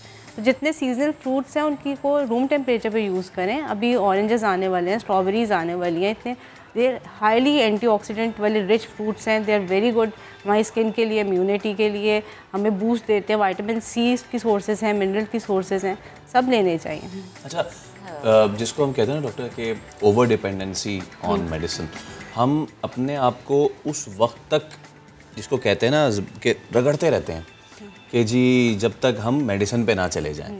हमारी जो छोटी छोटी आदतें, मैं चाहूँगा कि आप लोगों को ये एजुकेट करें कि कौन सी जो इस मौसम के साथ ही वो छोटी छोटी आदतें हैं जो हमें थोड़ी सी ट्विस्ट और टर्क करनी चाहिए सो दैट हम मेडिसिन तक जाने से बचें। तो बिल्कुल, अगर आप एज ग्रुप में हम करें ना, बच्चे जैसे वेदर चेंज होता है, हम लोग बच्चों को नहीं ख्याल करते, स्पेशली कराची में मैंने देखा, बिकॉज हम लोगों का टेम्परेचर वेरिएशन बहुत है, सुबह ठंडा होगा, दोपहर में गर्म होगा। तो अगर आप एक वेस्ट अंदर पहना दें बच्चों को, थोड़ी सॉक्स की कवर करने की करें, तो उससे बड़ा डिफरेंस आ जाता है। देन क्योंकि एयर ड्राई हो जाती है, ड्राई एयर जो है उसमें आपको वायरसेस ज़्यादा कैच करते हैं। सेकेंडली आपकी ज़्यादा नेज़ल म्यूकोज़ा ड्राई होता है, मॉइस्ट नहीं रहता, तो नोज़ ब्लॉकेज हो जाती है। तो आप अगर अपने रूम में जहाँ पे रात को सोना, थोड़ा सा ह्यूमिड एयर कर दें, ज़रूरी नहीं कि आपको ह्यूमिडिफायर लें या कोई बड़ा कोई हाई फाई चीज़ लें, अगर आप सिर्फ केटल से भी स्टीम थोड़ी दे देंगे, मॉइस्चर आ जाए, दैट इज़ वेरी इंपॉर्टेंट, वो बहुत इंपॉर्टेंट होता है। दूसरा वही बात है कि हम कोल्ड ड्रिंक्स, सॉफ्ट ड्रिंक्स, ये सारी खा रहे होते हैं, आइसक्रीम्स खा रहे हैं, तो उसका स्विच करें। वार्म लिक्विड्स आर इंपॉर्टेंट, जैसे सब्जियों का सूप बना के पिएँ, यखनी पिएँ, सीजनल फ्रूट्स की तरफ स्विच करें। सॉरी टू कट यू, इसमें एक और चीज़ भी है, जैसे सर्दियाँ आती हैं तो उसमें बच्चों के लिए लग जाता है कर्फ्यू। खासतौर पर जो हमारी माएँ हैं, नहीं बाहर नहीं जाना, बाहर सर्दी लग जाएगी, और बेचारे जाते भी हैं तो वो ऐसा लगता है जैसे स्टफ़ टॉयज़ हैं, उनको इतना सब कुछ कर देते हैं। ये इतना ज़्यादा अफेक्ट होता है बच्चों पे कि उनको आप घर में बंद कर दें, बाहर ना जाने दें। सर्दी तो घर में भी है। देखो, सर्दी से बचना, धूप से नहीं बचना, सनलाइट इज़ इम्पॉर्टेंट। बल्कि आप अगर अर्ली मॉर्निंग जो सनलाइट होती है, या बच्चों का जो टाइम होता है इवनिंग का जिसमें उन्होंने खेलना है, आफ्टरनून का, वो बहुत इंपॉर्टेंट होता है, क्योंकि वेरी इंपॉर्टेंट कि आप धूप लगवाएं बच्चों को, बिकॉज आपको नेचुरल सनलाइट भी प्रोटेक्शन दे रही है। हमारी विटामिन डी की सोर्स, जो एक्टिव विटामिन की मेन सोर्स ही मॉर्निंग सनलाइट है। तो कवर आपने स्टफ टॉय नहीं बनाना, उनको टेडी बेयर नहीं बनाना, आप अंदर एक वेस्ट बना दें। बेसिक कॉन्सेप्ट है कि चेस्ट उनकी कवर हो, उनकी नेजल म्यूकोजा जो है वो कवर हो। अगर आपने देखा हो तो कहीं बाहर की साइड पे तो उन्होंने शॉर्ट्स पहनी होती हैं बच्चों ने, लेकिन देयर कवर्ड एयर्स, और ये जो हमारे एंट्री पॉइंट्स हैं ना वो कवर्ड होते हैं। That is very important. हम लोगों का कॉन्सेप्ट है, हम लोग समझते हैं माओ को अगर सर्दी लग रही है कि चादर भी लेनी है, शॉल भी लेनी है, बच्चों को भी वैसी कोई मल्टी लेयर बना दें। Even one single jacket can protect you. और धूप में जाएंगे तो हवा नहीं लगेगी, घर के अंदर भी आपने सही का टेम्परेचर। वो एक लेमैन के लिए ये बता दें कि क्या क्या कवर करके जाएं, क्योंकि वो एक होता है ना वो रशियन टोपी पहना देते हैं बच्चों को, वो कह रहे होते हैं कि मामा मैं कार्टून लग रहा हूँ, मुझे बाहर ना भेजिए पहना के, बट शुड बी कवर। और एक तो वेस्ट मैंने कहा आपकी चेस्ट ज़रूर कवर होनी चाहिए बच्चों की। दूसरा, बच्चों को जो ये पेरीफ्रीज होती है ना, ये हाथ हैं, टिप्स हैं, नोज़ है, ये कवर्ड होने चाहिए, बिकॉज ये यहाँ से ड्राई एयर एंटर होगी। और पेरीफ्रीज अगर कवर नहीं होंगी तो क्या होगा, फिंगर्स पे आपकी सर्कुलेशन इफेक्ट होगी, तो उनको कवर करें बच्चों के लिए। सेकेंडली, बच्चों के लिए बहुत इंपॉर्टेंट है, हम लोग आइसक्रीम तो मना कर देते हैं, लेकिन हम लोग ये नहीं ख्याल करते कि आइसक्रीम कवर निकाल दी, ऐड ऑन क्या करें डाइट में।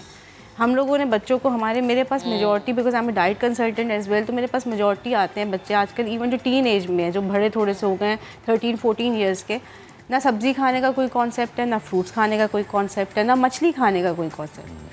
मछली हम लोग सी फूड नहीं खाते, why? It's such a healthy source of omega fatty acids, आपकी लो कोलेस्ट्रॉल में है, आपकी लिपिड प्रोफाइल इतनी अच्छी हो जाती है। दूसरा, आपको इम्यूनिटी इतनी बूस्ट देती है, विटामिन डी की इतनी रिच सोर्स है, तो आप क्यों नहीं खा रहे? और सर्दियों में तो खाएं। तो ये जो विंटर, जब सीजन चेंज होता है तो ये चीज़ इंपॉर्टेंट है। जैसे आपने बात की ना खाने पीने की, अच्छा एक और चीज़ है, मेरा सवाल यहाँ पर ये कि मुझ समेत बहुत सारे लोग इस चीज़ से एग्री करेंगे कि सर्दियों में हम पानी पीने की मिकदार बहुत ज़्यादा कम कर देते हैं, यानी हमारी बॉडी को जितनी ज़रूरत है हम उतना पानी भी नहीं पीते। फिर विटामिन सी, हम कहते हैं कि विटामिन सी अच्छा आप ज़्यादा लें, आपकी सेहत के लिए अच्छा है। विटामिन सी से तो आपकी स्किन भी ड्राई हो जाती है, आप पानी भी नहीं पिएंगे, स्किन भी ड्राई हो गई, यानी दो चीज़ इकट्ठे आपके ऊपर जो है वो हमलावर हो रही हैं। तो प्लीज़ ज़रा ये भी बताएगा देखने वालों को कि अगर आप पानी नहीं पी रहे, पानी का मुतबादिल वैसे मेरी नज़र में तो कोई भी नहीं है, लेकिन हो सकता है चूँकि आप डॉक्टर हैं, आपकी एक्सपर्टीज़ है, कि ऐसा कुछ हो कि आप पानी नहीं पी रहे तो कुछ और पी लें। देखिए, पानी का तो वाकई में कोई भी नहीं है, ठीक है। और दूसरा फ्लूइड इनटेक हम लोग करते हैं कि फ्लूइड इनटेक डेली का कितना होना चाहिए हर एक का। तो एक अगर आप एवरेज निकाल लें रफ आइडिया के लिए, तो दैट इज़ 6 to 8 ग्लासेस सबके होने चाहिए, सही। तो अगर सर्दी में हमारा क्योंकि लॉस कम हो रहा होता है, स्वेटिंग नहीं हो रही होती, थोड़ा सा अगर कम करते तो 5-6 ग्लास तो फिर भी पीने हैं। अच्छा, अगर आप 5-6 ग्लास सादे पानी के नहीं पी सकते, 4 पिए। देन फ्लूइड इनटेक कहाँ से आएगा? हमारा फ्रूट जूसेस हैं, लिक्विड इनटेक, जिस चीज़ में जो है लिक्विड है, वाटर कंटेंट, बिल्कुल वाटर कंटेंट है, लेकिन कैफीन वाली जितनी भी चीज़ें होंगी, टी है, वो हमारा वाटर लॉस कराएंगी एक्चुअली। तो इसके बेहतर है कि वो डायूरेटिक होती है, हमारे यूरिन ज़्यादा पास करना पड़ता है, तो इसलिए उससे बेहतर फ्रूट जूसेस पे चले जाएँ। विटामिन सी की भी सोर्सेज तो नेचुरल फ्रूट्स हैं ना, सारी सब्जियां हैं, हरी सब्जियां जितनी हैं, सिट्रस फ्रूट्स जितने अभी जो आ रहे हैं, ग्रेप फ्रूट है, ऑरेंजेस हैं, मौसमी है, ये आप लें, स्ट्रॉबेरीज़ हैं, ये विटामिन सी की सोर्सेज हैं। और मेरे ख्याल से स्ट्रॉबेरीज़, मुझे हार्डली मैंने आज तक कोई बंदा नहीं देखा जिसको स्ट्रॉबेरी पसंद ना हो। उसका शेक बना के ले लें, स्मूदी बना के ले लें, दही की सोर्स भी हो जाएगी, डेयरी प्रोडक्ट भी चला जाएगा, आपकी सारी अच्छी सी, मेरे ख्याल से इट्स बेसिकली सुपर फूड है, बेरीज जितनी भी हैं, तो इससे कवर कर सकते हैं। दूसरा, लिक्विड इनटेक, यखनी जैसे मैंने बताया, आप उसमें इलेक्ट्रोलाइट्स भी आ जाएंगे, बिकॉज सिर्फ पानी नहीं लेना होता, हमें इलेक्ट्रोलाइट्स भी चाहिए होते हैं हाइड्रेशन के लिए। तो आप उसमें यखनी में जैसे सॉल्ट्स हैं वो डाल लें, थोड़ा सा फ्लेवर डाल लें, पेपर डाल लें, आपके इलेक्ट्रोलाइट्स भी पूरे हो जाएंगे। एक और चीज़, वैसे तो जो बाहर के जो एरियाज़ हैं, जो कि नॉट सो अर्बन एरियाज़ हैं, वहाँ पे सुबह जल्दी हो जाती है, लेकिन अर्बन एरियाज़ में आपको पता है 11 तो एक हमने टाइम कर दिया है अपना, 11 से पहले नहीं उठना, ठीक है, विच इज़ वेरी बैड। अब कहा यह जाता है कि जो सर्दी की धूप हो चाहे गर्मी की धूप हो, वो कौन सी वाली टाइमिंग है कि जो सबसे अच्छी होती है फॉर द विटामिन डी? बिल्कुल, और फिर सर्दियों वाली? देखो, जहाँ जब सूरज ऊपर आता जाएगा, आपकी जो रेज हैं वो चेंज होती रहेंगी, विटामिन डी एक्टिव नहीं होगी। तो बिफोर 10 आप जाके धूप में बैठें। लाइक सुबह बेसिकली फजर के टाइम अगर आप वॉक करने के लिए निकलते हैं और सूरज निकल रहा होता है, that is the best time जब आपकी विटामिन डी एक्टिव होगी। विटामिन डी एक्टिव नहीं होगी तो आप चाहे दूध, दही, लस्सी जितनी मर्जी पी लें, आपकी कैल्शियम एब्जॉर्ब नहीं होगी। तो आपने विटामिन डी की सोर्स इंपॉर्टेंट है जो हमारे पास आती हैं। सर्दियों में बहुत दर्दें शुरू हो जाती है, जॉइंट पेन्स बहुत शुरू हो जाती हैं लोगों को, दैट इज़। और वो कहते हैं हम दही तो बहुत खाते हैं, दूध तो बहुत पीते हैं, लेकिन तो उसको बोन में एब्जॉर्ब कैल्शियम कैसे करेगी जब तक विटामिन डी नहीं होगी। और वही बात आ जाती है, विटामिन डी की नेचुरल सोर्सेज बहुत कम है। अंडे की जर्दी में है, फ़िश में है, तो ना अंडे की जर्दी लोग खाते हैं ना वो फ़िश खाते हैं। बच्चे तो आजकल नहीं क्या खाते हैं, वो सिर्फ जंक फूड खाते हैं जो कि वो लॉस में चले जाता है सब। अच्छा, और एक और चीज़ हो ये मैं चाहूँगा अब ज़रा आप बताएं, ये जो सीजनल फ्रूट्स की तो हमने बात कर ली, what about the dry fruits, वो उसकी अफादियत? देखिए dry fruits are good source, लेकिन मैं हर वक्त जब भी मुझे कोई पूछता है मैं कहती हूँ सिर्फ इतना खाना है, आपकी जितनी मुट्ठी है पूरे दिन में सिर्फ इतना खाना है, and not one type of nut या ड्राई फ्रूट।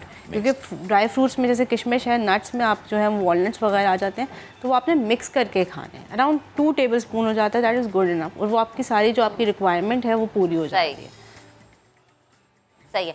अच्छा अरीज, एक और चीज़ मैं आपसे पूछना चाहूँगी कि पानी पीने का बेस्ट टाइम हम वो क्या समझें कि सुबह का वक्त है, दोपहर का वक्त है? क्योंकि मेरी तो अम्मा मुझे कहती है कि रात को सोने से पहले पानी नहीं पीना, क्योंकि वो आपके लंग्स पे रहता है और वो आपको प्रॉपर डाइजेस्ट नहीं होता। साथ ही एक और सवाल लीजिएगा कि जो फ्रूट्स हम खाते हैं उसका बेस्ट टाइम क्या है? क्योंकि अक्सर ऐसा होता है कि फल हमेशा खाने के बाद ही खाए जाते हैं, तो मुझे लगता है कि आपको फलों का एक कॉम्बो बनाना चाहिए जो कि आपको अपने लंच में रखना चाहिए। नॉर्मली पानी का मैं पहले बता दूँ, पानी बेसिकली मील से पहले लेना चाहिए, ठीक है, ताकि आप एटलीस्ट 10-20 मिनट्स मील से पहले लें। आपका ये होगा कि एक तो आपका स्टमक जो है वो थोड़ा एसिड वगैरह जो है वो क्लियर करेगा, आप फूड जो भी खाना खाएंगे वो डाइजेस्ट प्रॉपर्ली होगा। सेकेंडली आप ओवर ईट नहीं करेंगे, बिकॉज आप थोड़ा सा फिलिंग इफेक्ट दे देंगे पानी से। तो रात की बात नहीं है, बेसिकली वही बात है कि अगर आप लेट नाइट पानी पियेंगे तो उठ के वॉशरूम भी जाना पड़ेगा, and which is unhealthy for your self, because आपको स्लीप अच्छी लेनी है। फ्रूट्स में हम मेरे नॉर्मल एक अगर आप until unless you are on some special kind of diet, आप दिन में सिर्फ एक फ्रूट की सर्विंग ले, विच इज़ 250 ml का जो बोल होता है, that can be 2 fruits mix और आइदर 1 फ्रूट। और हमेशा फ्रूट एज अ स्नैक लें, कभी भी आफ्टर मील नहीं लेंगे, एज अ मील नहीं लेंगे, एज अ स्नैक लेंगे, बिकॉज जब आप एज अ स्नैक लेंगे ना उसका आपने वो उस वक्त लिया जब उसकी एब्जॉर्प्शन सबसे अच्छी होगी। उसके बाद आप मील लेंगे तो उसकी जितनी भी न्यूट्रिशनल वैल्यू वो भी आपको मिल जाएंगे, एंड देन अगेन आप ओवर ईट नहीं करेंगे। Okay, thank you so much doctor रीच, it was a pleasure talking to you. और उम्मीद करते हैं कि जो आप लोग देख रहे हैं इस वक्त समझेंगे कि अगर आपका गला ख़राब हो रहा है कीनू खा के सर्दियों में, तो उसका जो इल्ज़ाम है वो उस फल पे नहीं है, बल्कि आप पे है कि आप उसको ठंडा करके खा रहे हैं। तो फिर सर्दियों में जो भी खाएं अच्छे से खाएं और इस सीज़न को अच्छे से गुजारें। अभी एक ब्रेक लेंगे, उसके बाद दीगर होंगी बातें हमारे लिए साथ।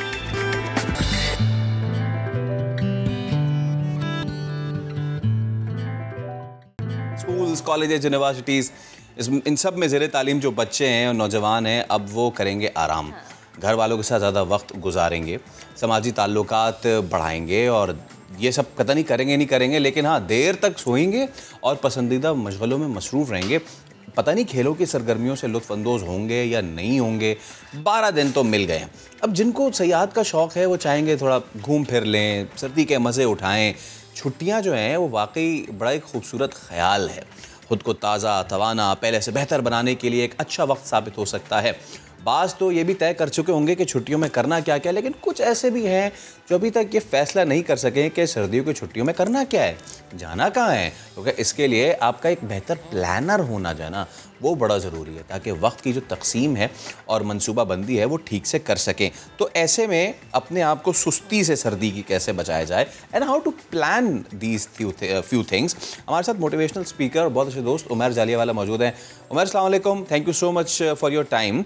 मुझे सबसे पहले तो ये बताएं कि हाँ, मुझे सबसे पहले बताएं आपने प्लान किया है, ऑल्दो कि आपकी विंटर वेकेशंस नहीं होंगी, but still have you planned to go somewhere, because आप जाते रहते हैं आगे पीछे मोटिवेट करने। बिल्कुल, मैं अपनी छुट्टियां आपको विंटर तो नहीं बता सकता, अब मैं विंटर वाले ब्रैकेट से तो बाहर आ गया हूँ, लेकिन ये मैंने अपने उस्ताद से सीखा कि साल के शुरू में अपनी छुट्टियां लगा दें।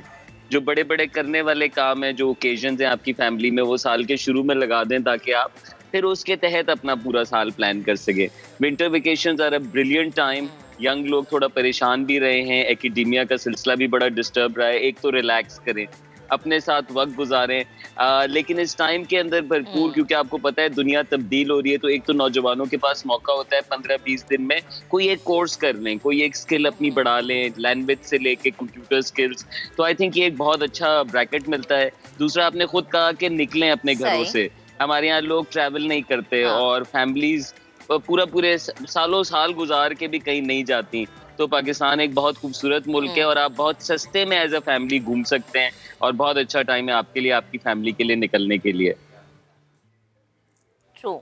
अच्छा उमैर, जैसे आपने ये तो जवानों की बात बता दी ना कि नौजवान ये करें कि कोई कोर्स कर लें या कुछ भी, कोई लैंग्वेज कोर्स कर लें, कुकिंग कोर्स कर लें, कुछ सीख लें इन 12 दिनों में। लेकिन अगर मैं एज वाइज बात करूं, लाइक 5 से 10 साल के बच्चे क्या करें, फिर 11 से 12 साल के बच्चे क्या करें? क्योंकि ये वो बच्चे होते हैं जो अम्मा अब्बा को ज़्यादा परेशान करते हैं, यानी पूरी रात इन्होंने मोबाइल पे लगे रहना है, फिर अगले दिन लेट उठना है और फिर ये उनकी रूटीन भी ख़राब होती है और फिर पढ़ना भी नहीं है। या बिल्कुल आपने सही कहा कि जो ज़्यादा छोटी एज है वो ज़्यादा स्क्रीन से अटैच्ड है और माँ बाप के लिए भी एक आसान गेट अवे होता है हर वक्त कैसे एंटरटेन करें, उनके अपने करने के लिए काम है। सो मेरा जवाब वही रहेगा कि देखें बिल्कुल जो 5 to 10 वाली एज भी है वो एक बहुत खूबसूरत एज होती है चीज़ें सीखने के लिए। उस एज में सीखी हुई ज़बान, उस एज में बनाए हुए दोस्त, उस एज में तब्दील किए हुए बिहेवियर्स आपके साथ ज़िंदगी भर रहते हैं। सो कुछ ना कुछ तलाश करें। जो बड़ी एज है उसके लिए तो हमारे पास बहुत सारे प्रोग्राम्स ओपनली अवेलेबल हैं। इसके अलावा आई थिंक माँ बाप और बच्चे मिल के कुछ एक्टिविटीज़ ऐसी प्लान कर सकते हैं जो कि दोनों को हेल्प करें।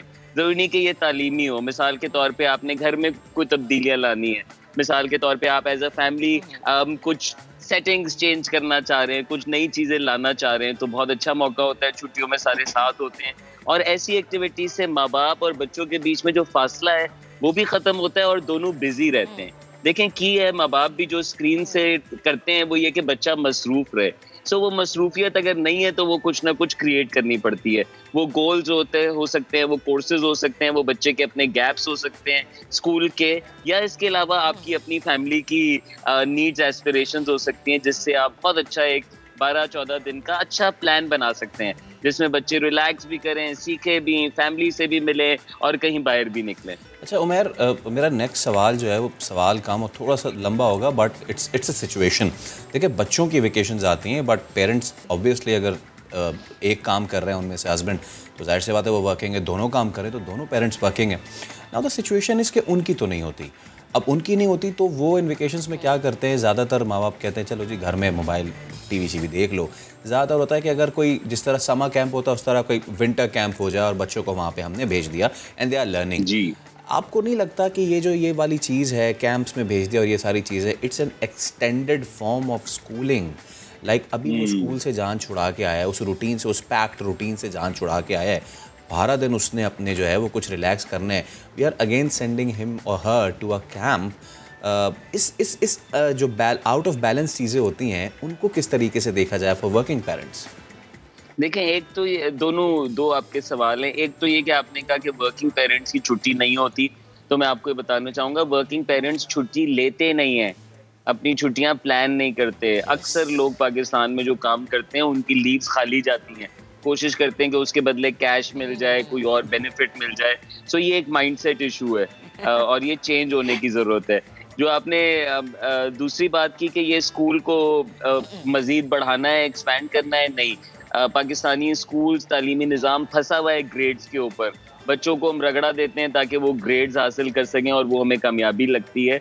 जब ऐसे कैंप्स में आप अपने बच्चों को भेजते हैं, कॉन्फ्रेंसेस में भेजते हैं, तो उसमें माहौल और मुकाबला जो है वो पढ़ाई का नहीं होता, ग्रेड का नहीं होता, बल्कि अपनी शख्सियत पे काम करने का होता है, वो चीज़ें आजमाने का होता है, नए आइडियाज़ सुनने का होता है, एक दूसरे के साथ काम करने का होता है। और ये चीज़ें स्कूल में माजरत के साथ बहुत कम होती हैं। हम सब जानते हैं कि स्कूल्स एक बहुत ही टाइट रेस में लगे हुए हैं, उनके पास इतना वक्त नहीं होता कि वो अपना करिकुलम ख़त्म करा सके। सो बहुत फ़र्क पड़ता है। मैंने सालों साल ये काम नौजवानों के लिए किया है और नौजवानों को उन 12 दिनों में हालांकि क्लासेस ही होती है, लेकिन जो रिलैक्सेशन होती है, जो उनकी लर्निंग होती है, वो बहुत डिफरेंट होती है। ठीक है उमैर, बेहद शुक्रिया वक्त देने के लिए, गुफ्तगू करने के लिए। और आई होप, आई विश कि जो पेरेंट्स हमें देख रहे हैं वो ये सोच रहे होंगे कि अच्छा हमने बच्चों की विंटर वेकेशंस कैसे प्लान करनी है, उनके लिए अब प्लान सामने आ गया होगा। अच्छा जी, कराची का ही रुख करेंगे और वहाँ पर 4 दोस्त ऐसे हैं जो कि वीज़ा लगवाने के लिए निकले थे, लेकिन वीज़ा लगवाते लगवाते टर्किश पिज़्ज़ा बनाने पर आ गए। अब ये शौक था, मेहनत, लगन, क्या चीज़ थी जो चारों दोस्तों को मजबूर कर दिया कि उन्होंने ये यमी सा पिज़्ज़ा बनाना है। रेहान अहमद की रिपोर्ट आपको दिखा दूँ।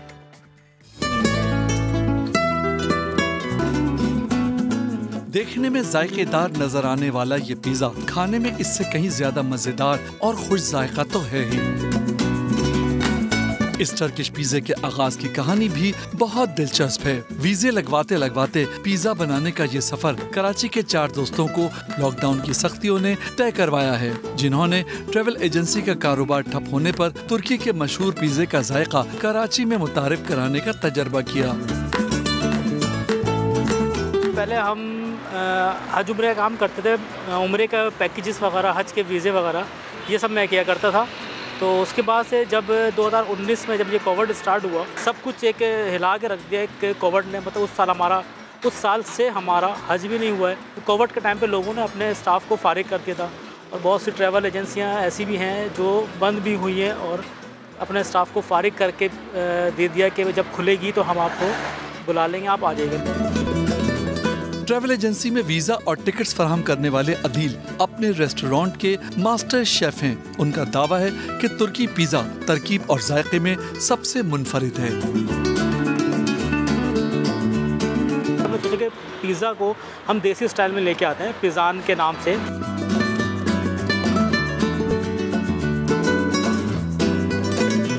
तो हमने फिर एक भट्टी बनवाई यहाँ पे, फिर उस भट्टी के बनाने में भी हमें काफ़ी सारी प्रॉब्लम का सामना करना पड़ा। रेसिपी हम खुद कर रहे हैं, मसाला क्या कर रहे हैं, कैसे कर रहे हैं, कितना टीस्पून, कितना टेबल स्पून, क्या चीज़, ये सब हमने 3 महीने के अंदर हमने करते करते अपना एक टेस्ट, हमने अपना एक फ्लेवर हम मार्केट में लेके आए। तो हमने फिर सोचा कि क्यों ना हम ऐसी डिश मुतारिफ़ करें कि जो बिल्कुल ना यूनिक हो।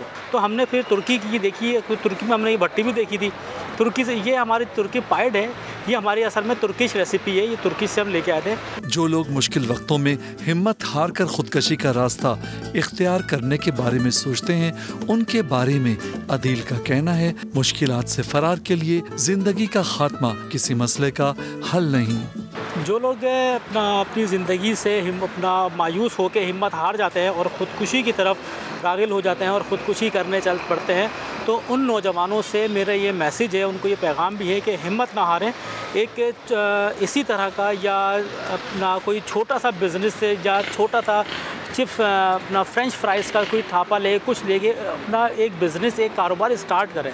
अल्लाह पाक आपको उसमें बरकत भी देगा और अल्लाह पाक आपका हाथ भी पकड़ेगा। आयशा मंजिल के करीब वाक़े ये टर्किश पिज़्ज़ा रेस्टोरेंट कराची के खुश खुराकों के लिए नया फूड पॉइंट बन गया है। शायर ने कहा था, अगर हो जज्बाए तामीर जिंदा तो फिर किस चीज़ की हम में कमी है। और नौजवानों के इस ग्रुप ने साबित किया कि इरादा अगर दिल से किया जाए तो दुनिया की कोई ताकत उसे उसकी तकमील से नहीं रोक सकती। कैमरामैन जीशान अली के साथ रेहान अहमद, समा, कराची। तो हिम्मत नहीं हारनी, हौसले को बुलंद रखना है। इसी मैसेज के साथ आज का प्रोग्राम अपने इख्तिताम को पहुंचा। कल आपसे फिर से मुलाकात करेंगे, बहुत सी बातें शेयर करेंगे। आपने अपना बहुत सा ख्याल रखना है। अल्लाह हाफ़िज़।